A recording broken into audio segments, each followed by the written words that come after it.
Candidate number 2.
Bago po ako pumunta sa patimpalak na ito, ay nag-text po ang nanay ko na, anak, huwag ka nang pumunta sa patimpalak na iyan sapagkat kukutsain at babastusin ka lamang ng mga tao dyan.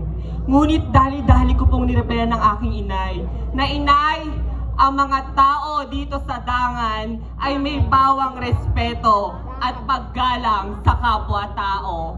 Tama po ba? Yes, tama. Mayab abengi kekongan, or should I say a pleasant evening to each and everyone.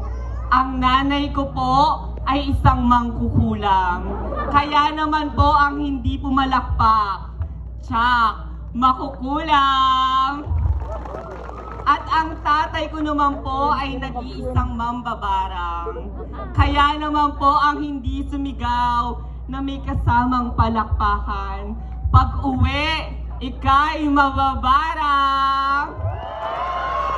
Joke lamang po. Yes, standing in front of you is a 22-year-old stunner. All the way where Singkaban Festival is celebrated. Yes, I am 22 years old. And tonight, allow me to stand by the name. Opo, ako nga po ang napapanood niyo sa 24 oras. Ang gabi-gabing chumichikas sa inyong gabi. Hindi po ako si Mel Chanco, kung hindi po ako ang isang nagpatibok sa pihikang puso ni Mr. Drew Arellano.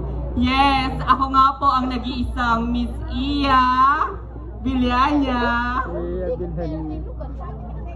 Si Miss Iya Villania po ay nag-iiwan ng katagang. Aanhin ko po ang ganitong kagandahan kung hindi ko naman po matitikman si Kapitan. Joke lamang po. At ang aking pangalawang kataga, naniniwala po ako sa ating bagong presidente na kayang ibaba ang presyo ng tsupa. Joke lang po.